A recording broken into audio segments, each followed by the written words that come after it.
오늘도 하나님의 은혜와 사랑과 주님이 주시는 능력과 은총이 든든한 교회와 이 말씀을 듣는 모든 분들에게 함께하기를 진심으로 축원드립니다. 에베소 3장 14절로 21절을 통해서 교회를 향한 바울의 기도다 하는 제목으로 함께 은혜를 나누고자 합니다. 사도 바울은 교회를 엄청나게 핍박했던 사람입니다. 그러나 그가 다메섹에서 예수님을 만났습니다. 예수님을 만나고 보니까 달라지는 거예요. 변화를 받았어요. 그래서 사도 중에 사도 바울이 된 줄로 믿습니다. 우리 기독교는 변화의 종교입니다. 주님 만나기 전과 주님 만난 이후가 완전 달라집니다. 성경에도 기록되어 있는 말씀이 전부 그 말씀이에요. 죽은 자가 예수 만나서 살았고 병든 자가 예수 만나서 살았습니다. 약한 자가 강해지고 미련한 자가 지혜롭고 눈먼 자가 보게 되고 문제가 해결되고 풍랑은 잔잔케 되고 이렇게 변화가 일어나요. 악한 자가 선한 자가 되고 남을 미워하는 자가 사랑하게 되고 남을 쑥덕거리는 자가 남의 허물을 덮을 줄 알고 용서하는 자가 되고요. 이렇게 달라지는 거예요. 그러다 보니까 하나님의 은총이 임하게 되어서 그래서 어떻게 됐을까요? 하나님이 가난한 자가 부함을 얻게 되고 실패가 성공하는 사람으로 바꿔지게 되어 있는 줄로 믿습니다. 그래서 주님 만나서 물이 변하여 포도주가 되고 이렇게 기적을 자꾸 이루게 해주셔요. 그래서 요한 3서 2절에 사랑하는 자여 네 영혼이 잘됨과 같이 범사가 잘되고 강건하기를 내가 간구하노라 이렇게 말씀하고 있는 줄로 믿습니다. 사도 바울은 교회를 너무 사랑했습니다. 그리고 교회를 너무너무 귀하게 중요시 여겼던 것을 알 수가 있습니다. 교회를 향한 바울은 그리스도의 몸이라고 에베소서 1장 23절에 고백하고 있습니다. 그렇기 때문에 교회를 너무 사랑하고 너무 아끼라고 이렇게 권면하고 있습니다. 사도 바울은 복음을 위해서 자기의 목숨을 아끼지 않았습니다. 뿐만 아니라 바울은 복음을 전하다가 감옥에까지 들어가게 되었는데 감옥에서도 하나님을 원망하거나 불평하지 않았고 오히려 감사했고 찬양을 했고 기뻐하느니 다시 말하느니 너희도 기뻐하라고 오히려 기뻐하라고 권면하고 있습니다. 그 속에서도 복음의 편지를 씁니다. 많은 사람들에게 복음을 전하는 것이 이 편지를 옥중서신이라고 말하는데 신약성경 가운데 에베소서, 빌립보서, 골로새서, 빌레몬서 4권의 책을 써서 복음을 전했던 모습도 봅니다. 특별히 오늘 본문 말씀 속에서 바울이 감옥 속에서 에베소 교회와 이방 교회를 위해서 하나님 앞에 무릎을 꿇고 간절하게 기도하는 모습을 그려볼 수가 있습니다. 오늘 저와 여러분은 사도 바울이 어떤 신앙을 소유한 자였기에 저렇게 될 수 있었을까? 그의 기도 내용이 어떤 기도였을까? 오늘 이 말씀을 본문을 통해서 찾아보면서 큰 은혜 받는 시간 되기를 축복합니다. 제일 먼저 사도 바울의 신앙의 모습을 먼저 살펴보려고 합니다. 사도 바울의 신앙의 달라진 모습. 바울은 주님을 만나기 전에는 핍박자였어요. 행악자였지만 주님을 만난 이후는 완전히 거듭나서 변화의 사람이 되었다는 사실입니다. 그러면 바울이 에베소 교회에 보여준 모습이 어떤 모습이었습니까? 과연 우리는 예수 만나서 변화되었다고 그러고 거듭났다고 그러고 또 천국 백성이 되었다고 그렇게 말하면서 우리의 모습은 바울처럼 그런 모습을 보이고 있는지 우리가 말씀을 통해서 점검해 보자는 것입니다. 첫째로 사도행전 20장 19절 보면 모든 겸손과 눈물이며 유대인의 간계로 말미암아 당한 시험을 참았고 주님을 섬긴 것과 간절한 눈물로 교회를 위해서 기도했다고 하는 것입니다. 진정한 눈물을 흘릴 줄 아는 자가 진정한 사랑을 베풀 수가 있다고 하는 고린도 후서 2장 4절을 통해서 교훈합니다. 성도들의 안타까운 삶을 바라볼 때 울지 않을 수가 없다는 거지요. 빌립보 3장 18절의 말씀입니다.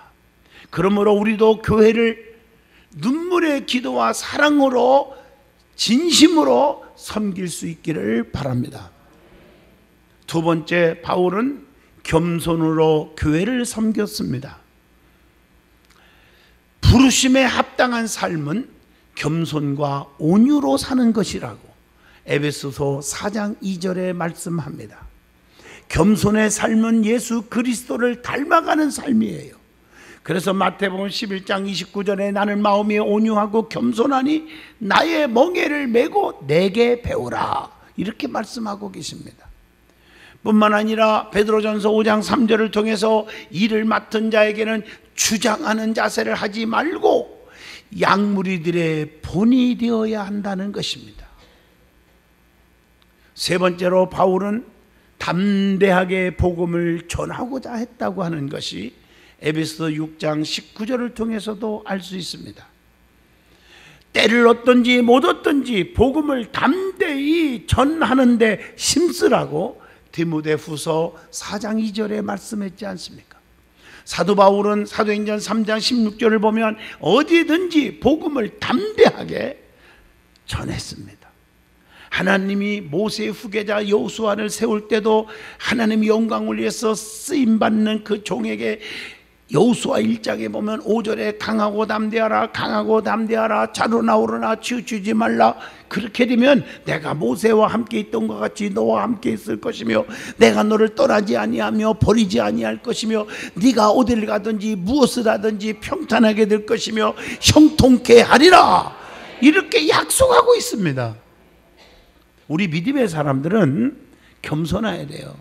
야고보서 4장 10절에 주 앞에서 낮추라, 그리하면 주께서 너희를 높이시리라, 이렇게 말씀할 수 있어요. 고린도전서 4장 12절 말씀처럼 할 수 있는 대로 참아 보아야 합니다. 고린도후서 9장 6절 할 수 있는 대로 뿌려 보아야 합니다. 할 수 있는 대로 히브리서 5장 7절 눈물로 울어 보아야 합니다. 할 수 있는 대로 로마서 12장 19절 맡겨 보아야 합니다. 다 맡길 수 있어야 돼요. 사도 바울은 진실하게 신앙 고백을 했습니다. 성경에 보면 우리 주님께서 고백을 참 좋아하잖아요. 베드로가 주는 그리스도시요 살아계신 하나님의 아들입니다. 바요나 시몬아 네가 복이 있다. 시편 18편에 보면 나의 힘이 되신 여호와여 내가 주를 사랑합니다. 주는 나의 반석이시요 산성이시요 요새시요 구원의 뿌리시요 피할 바위십니다. 우리 하나님 얼마나 기뻐할까. 사도 바울도 입만 열리면 고백을 했어요. 우리 믿음의 사람들은 입만 열리면 남을 쑥덕거리고 저주하고 기죽이고 상대방에게 힘들게 하지 말고 입만 열리면 남에게 용기가 되고 그리고 주님의 기쁨이 되는 그러한 믿음의 고백이 있어지기를 축복합니다. 첫째로 고린도전서 15장 31절 나는 날마다 죽노라, 이렇게 고백을 했어요. 우리의 혈기와 고집과 아집과 교만이 죽어야 돼요. 매일매일 내 자아가 죽어야 주님께 합당한 자가 될 수 있다고 마태복음 10장 38절에 말씀합니다. 주님을 따르는 자는 날마다 자기 십자가를 지고 사는 거예요.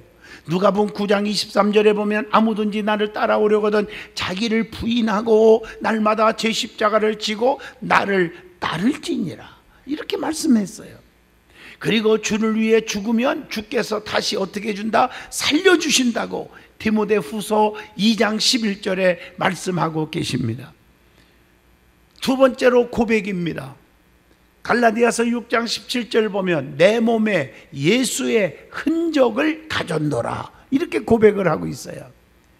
예수 그리스도의 흔적이 있는 자는 그리스도와 더불어 왕노릇하게 된다고 계시록 20장 4절에 말씀했어요.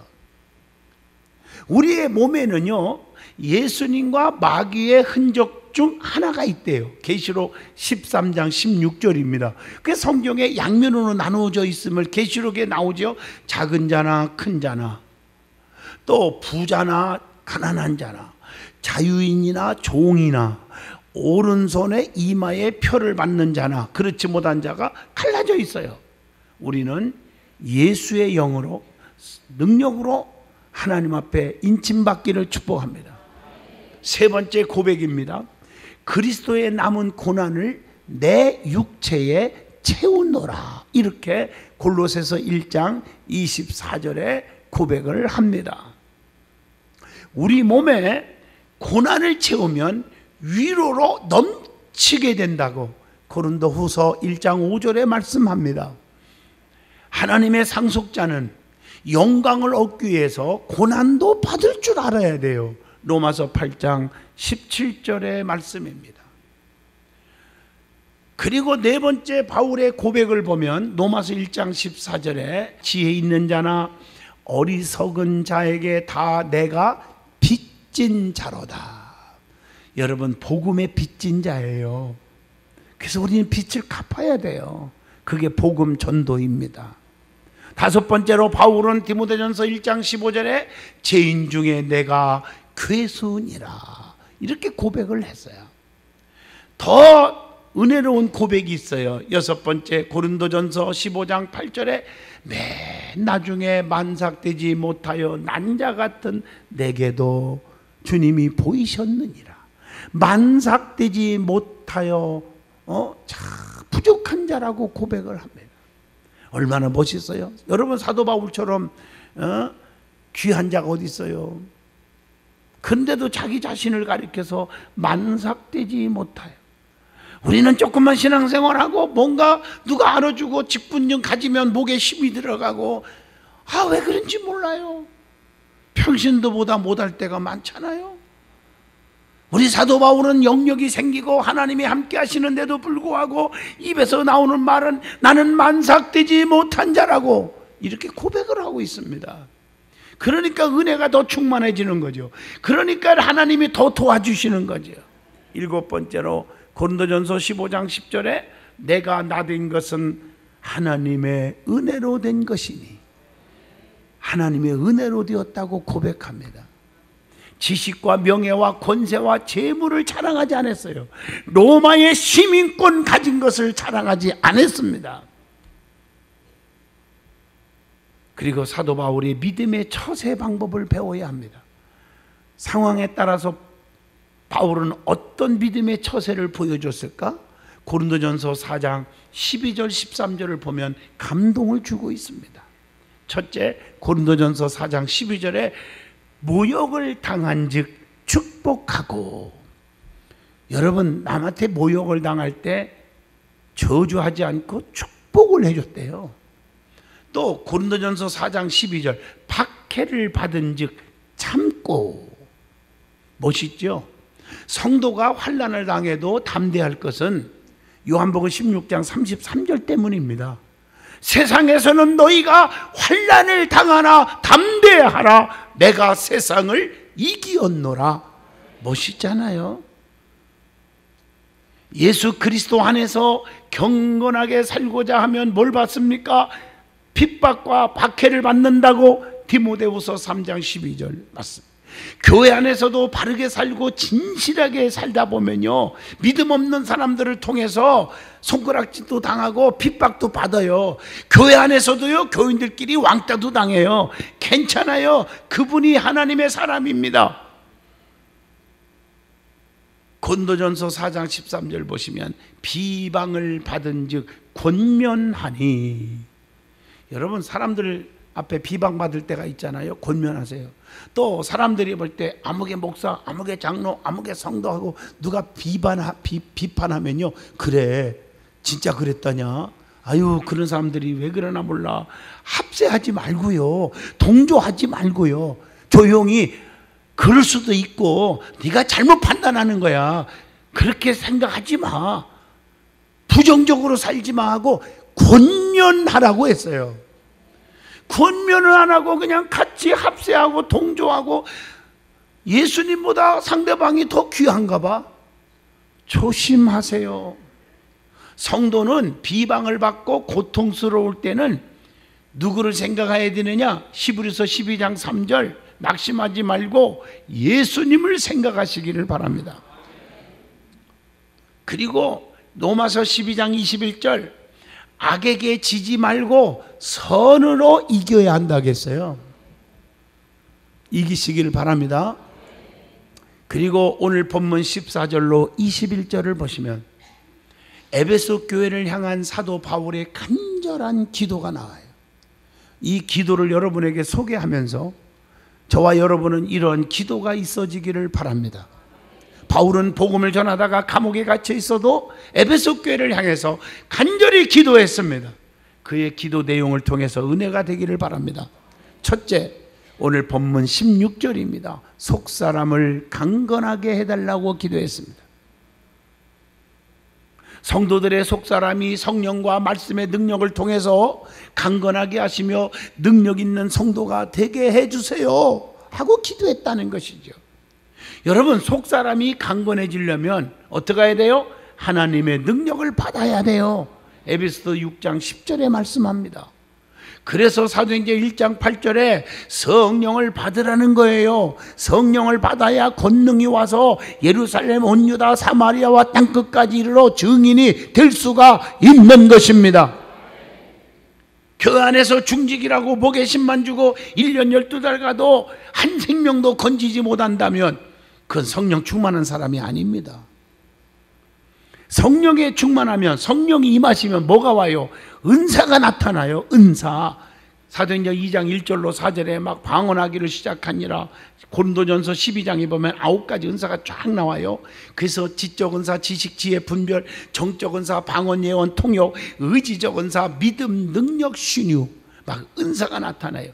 9가지 은사가 나타나니까 거기에 따라서 성령의 열매가 맺혀지는데, 갈라디아서 5장 22절로 23절에 사랑과 실학과 화평과 온유와 자비와 양선과 오래 참음, 충성, 이런 것들이 막 쫙 열매를 맺어요.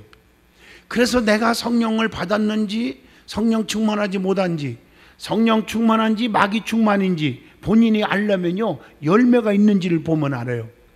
꼭 성령 충만 받기를 바랍니다.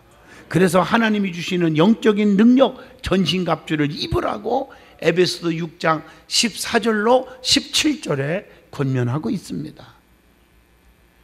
속사람이 강건해지면 어떻게 됩니까? 변하여 새 사람이 됩니다. 고린도후서 4장 16절, 에베소 4장 24절에도 그렇게 말씀하고 계십니다. 특별히 에베소 4장과 5장을 보면 새 사람이 변화된 모습이 나옵니다. 어떻게 변화됐습니까?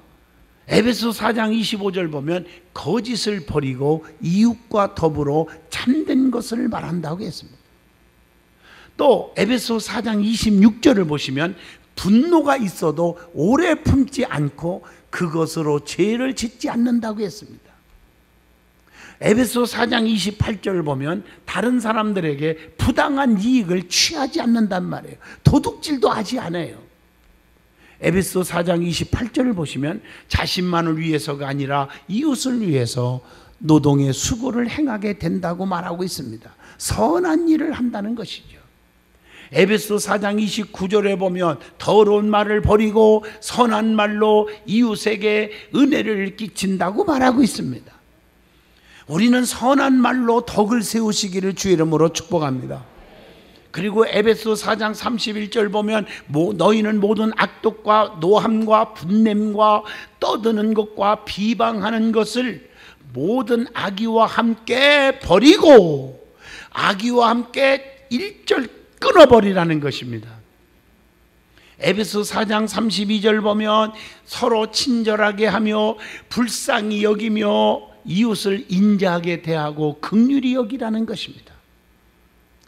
에베소 4장 32절 하나님께서 용서하심과 같이 다른 사람들도 용서해야 한다고 말씀하고 있습니다.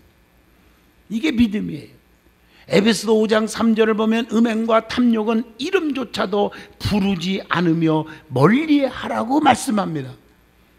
에베소 5장 6절로 7절에 또 중요한 말씀을 주고 있어요. 불신자들과 어울려 죄짓지 말으라는 거예요. 그래서 에베소 5장 7절에 그러므로 그들과 함께하는 자가 되지 말라, 악한 자와 연합하지 말라는 것입니다. 오늘 여러분 주변에서 남 얘기하기 좋아하고 쑥덕거리고, 아무리 그 사람이 중직이 될지라도, 아무리 그 사람이 여러분 신앙생활 오래 했다 할지라도, 아무리 그 사람 나와 너무 친하게 지냈던 사이일지라도 끊어버리란 말이에요. 함께 망한다는 거예요. 여러분 에베소 5장 21절 읽어볼까요? 그리스도를 경외함으로 피차 복종하라고 그랬지 피차 망하라고 안 했습니다. 여러분 조심하셔서 우리는 의로운 길을 택하시기를 바랍니다. 불의한 자와 합해져서 오염시켜서 같이 망하지 말라고 성경은 권면하고 있습니다. 그러므로 성도는 바울의 기도처럼 우리 속사람이 강건해지기를 원합니다. 성도는 외형적으로 나타내려고 하기보다 내면적으로 변화되기를 힘써야 될 줄로 믿습니다. 그리고 그리스도가 우리 마음 가운데 계시게 해달라고 바울은 두 번째로 기도합니다. 그게 본문 17절입니다. 우리 심령 속에 주님으로부터 꽉 차게 해달라는 거예요. 예수 그리스도께서 없는 심령은 빈 무덤과 같기 때문에, 로마서 3장 13절로 18절입니다. 주님께서 문을 두드릴 때 내 안에 주님이 계셔야 돼요. 그러기 위해서는 문을 열어드려야 돼요. 계시록 3장 20절의 말씀입니다. 주님께서 내 안에 계시면 어떻게 됩니까? 요한복음 15장 7절 너희가 내 안에 거하고 내 말이 너희 안에 거하면 너희는 무엇이든지 구하라 그리하면 이루리라. 모든 기도에 응답을 받는다는 거죠. 그래서 요한복음 15장 5절에 나는 참 포도나무여 너희는 가지라. 가지가 포도나무에 붙어 있어야 많은 열매를 맺고 너희가 나를 떠나서는 아무것도 할 수 없느니라. 여러분 남편이 속썩입니까? 자식이 속썩입니까? 부모가 속썩입니까? 여러분 주변 사람들이 나를 괴롭힙니까? 여러분들이 이해를 해야 돼요. 그 속에 예수가 없어서 그러는 거예요. 그 속에 예수로 가득 채우면 절대 그럴 수가 없잖아요.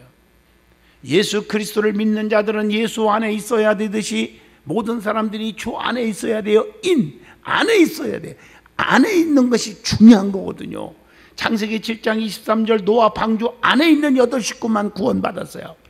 출애굽기 12장 23절 문설주에 양의 피를 발라 그 안에 있는 자들만 다 살았어요.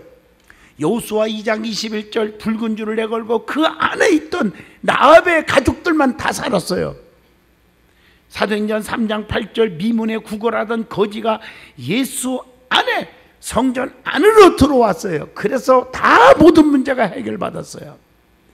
주님 안에 있는 자에게는 근심이 없습니다. 찬송가 370장에 보면 주 안에 있는 자에게는 딴 근심이 있으랴 하는 고백이 있잖아요. 세 번째 바울의 기도입니다. 골로새서 2장 7절입니다. 뿌리가 박히고 터가 굳어지게 해달라고 기도합니다. 성도는 그리스도 안에서 뿌리를 박아야 돼요. 골로새서 2장 7절에 뿌리가 단단히 박히면 죽지 않아요. 나무도 뿌리가 박히지 않으니까 죽어버리는 거예요. 주님께로 믿음의 뿌리를 깊이 내려야 합니다. 비바람도 몰아쳐도 흔들리지 않게 그렇게 살기 위해서는 주님 앞에 뿌리를 내려야 돼요. 네 번째 기도입니다. 본문 18절입니다. 그리스도의 사랑을 알게 해달라고 기도합니다. 우리가 주님의 사랑을 못 깨달았기 때문에 알지 못해서 우리가 비신앙적으로 사는 거예요. 주님의 우리를 향한 사랑을 알게 되면 평생 갚아도 갚을 수 없는 주님의 은혜를 깨닫게 될 줄로 믿습니다. 바울은 그리스도의 사랑을 알기 때문에 모든 지식과 명예와 재물을 빌립보 3장 8절 배설물로 여겼다고 했어요. 예수님의 십자가만 자랑하기로 결심했어요. 갈라디아서 6장 14절. 왜? 주님의 사랑을 알기 때문에. 다섯 번째 기도입니다. 본문 19절에요. 측량할 수 없는 하나님의 일을 깨달아 충만한 그리스도인이 되게 해달라고 기도하고 있습니다. 하나님의 능력은 높고 깊은 거라고 욥기서 11장 8절에 말씀했고, 하나님의 공의와 구원은 측량할 수가 없도다. 시편 71편 15절의 말씀이고요. 사무엘하 7장 22절 하나님 외에는 참신이 없습니다. 요한복음 1장 16절 하나님의 은혜는 은혜에 의해 은혜이더라 이렇게 말하고 있습니다. 충만한 그리스도인이 되기 위해서 사랑의 넓이가 있어야 돼요. 충만한 그리스도인이 되기 위해서 인내의 길이가 있어야 돼요. 충만한 그리스도인이 되기 위해서 소망의 높이가 있어야 돼요. 충만한 그리스도인이 되기 위해서 겸손의 깊이 있어야 될 줄로 믿습니다. 여섯 번째, 본문 20절로 21절 바울의 기도입니다. 교회가 부족함이 없도록 기도했어요. 여러분 기도할 때 나만을 위해서, 내 가족만을 위해서 기도할 것이 아니라 교회가 부족함이 없게 해달라고 기도하셔야 합니다. 그러면 우리 하나님은 열왕기상 3장 13절 구하지 않은 것까지도 부귀영화까지 다 안겨주실 줄로 믿습니다. 야고보서 1장 5절 후히 주시는 분이 하나님이시라고 했습니다. 에레미야 32장 18절에 크고도 능력이 있으신 하나님이라고 말씀하고 있습니다. 하나님은 로마서 4장 21절 한 번 약속하신 것은 반드시 능히 이루어 주시는 하나님이신 줄로 믿습니다. 결론입니다. 사도 바울은 하나님의 사람과 능력이 충만하기를 기도했습니다. 성도들이 하나님의 일을 깨닫고 속사람이 강건해지고 교회에 뿌리를 내리고 주님께서 항상 우리 속에 역사하기를 위해서 기도했습니다. 성도들은 자신부터 변화되고 거듭나서 모든 사람들에게 그렇게 살도록 영향을 끼칠 수 있고 기도할 수 있는 자가 되어야 할 것입니다. 그러한 은혜와 축복과 평강이 우리 든든한 교회와 여러분 속에 임하기를 간절히 축복합니다.